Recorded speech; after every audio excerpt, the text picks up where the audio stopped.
don't know what'll get there. I'd like to do a 10 million pool next year. See, I think it's going to be a lot easier to get money, sponsors, all this stuff. We proved it. Year 2, you really prove it, and then you got something. I've invited 2 people so far. They both said yes. I don't know how serious the yeses are. Caitlyn said yes.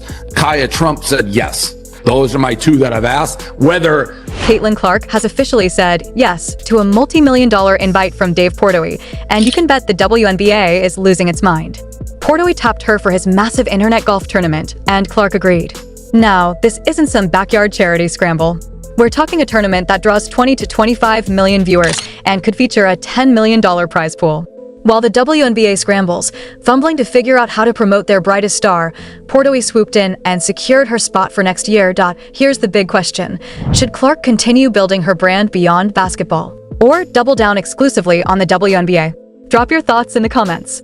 Let's unpack exactly what just happened, because the ripple effect of this move is far bigger than most realize. Dave Portnoy, the mastermind behind Barstool Sports, has turned his internet invitational into a media powerhouse. This isn't your grandpa's celebrity golf outing. Teaming up with Bob Does Sports, Portnoy has engineered an event that pulls viewership numbers that rival entire professional leagues. And now, Caitlin Clark is front and center in the middle of it all, crossing over from sports superstar to media sensation, leaving the WNBA scrambling to keep up. If Caitlin did her own league, do you know anything about what you would want to see her do? You said you'd partner with her and give her $100 million. That's the biggest offer that she's gotten. if she would have let me be her agent, I would have in a second. And if she's like, I'll start a new league with you, I would get her whatever you want.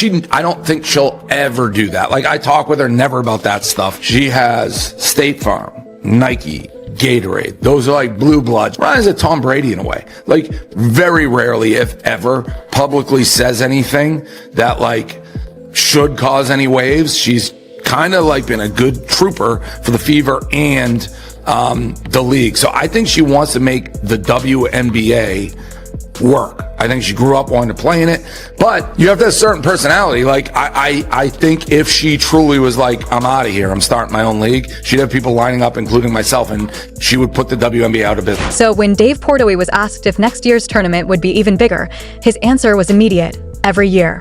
Then he dropped a bombshell that probably has WNBA executives scrambling. So far, he's only invited 2 players, and both said yes: Caitlin Clark and Kaya Trump. Portnoy admits he isn't sure how serious those yeses are yet, but the fact that Clark even agreed speaks volumes about her strategy. And the prize pool for next year? A staggering $10 million. Here's the part that should terrify the WNBA. If Caitlin Clark actually shows up, sponsors will be throwing money at the event. Her presence alone guarantees a massive audience and nonstop media coverage, the kind of attention the WNBA has consistently undervalued. This all kicked off at the Annika Prom, where Clark shattered attendance and viewership records. The LPGA rolled out the red carpet, treating her like royalty, and the contrast with the WNBA's treatment couldn't be starker.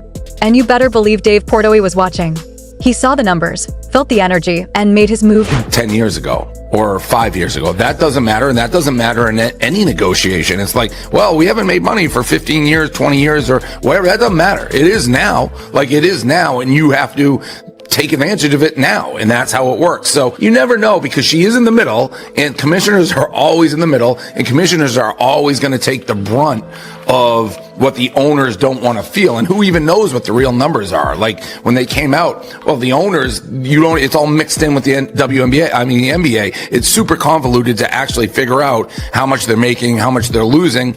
And it's in the owner's interest not to really have the true numbers if they're going up. But just the television ratings and all the media deals. I wrote an article when Caitlin signed her Nike deal, like instantly. I'm like, this is the dumbest. I wish I was her agent. Like, she got screwed. And she did. If you look back at it, like, the power of her, and when her shoe comes out, like, we'll see what the sales are. They're paying Devin Booker, I think, $40 million a year. Yeah, I think Caitlin's like getting 8, right? In what universe is Devin Booker worth $40 million a year and Caitlin's worth 8? It's insane. The brilliance of Portnoy's strategy is painfully obvious. He understands something the WNBA has completely missed. You don't wait for stars to find you. You chase them. You offer them a platform that matches their worth and make them feel seen. Meanwhile, the WNBA spent months letting Clark get physically hammered on the court, with minimal marketing support and almost zero protection. Portnoy? He watched her play golf once and immediately secured her for his next massive event. That's the difference between an organization that gets star power and one that completely underestimates it. And there's another layer. Sophie Cunningham. She caddied at that same prom and, surprise, she has a solid golf swing. On her podcast, she revealed plans to take golf seriously, inspired by Clark's passion. She even hinted her, and Lexi are going to play more, signaling off-season bonding for Indiana Fever teammates. Imagine that chemistry translating into content far beyond the WNBA's reach. Portoi's tournament pulls 20 to 25 million views. Most WNBA games can't crack 1 million. That's 10x the engagement, and now the league's biggest star is added to the mix. Brutal math for the WNBA. Clark generates more buzz golfing than playing in her own league. Not a knock on her, but a marketing failure of historic proportions. Some say Clark should just focus on basketball. Those people don't understand the modern athlete. Careers are short, injuries happen, attention fades. Building a brand while hot is essential. Golf is low risk, expands her audience, connects her with power players, and most importantly, it's authentic. Clark loves it, and that can't be faked. This is modern athlete branding. Multiple income streams, strategic partnerships, and actual recognition of value. The WNBA should be a two-way street, but right now, Clark gives all the value while the league gives almost nothing. Every record she breaks in golf reminds the league what it's missing. Portoi recognized her market beyond basketball and locked her in with one conversation, while the WNBA is still figuring out the basics. If this explains why Clark keeps winning outside the WNBA. Smash that like button and subscribe, because the story is far from over.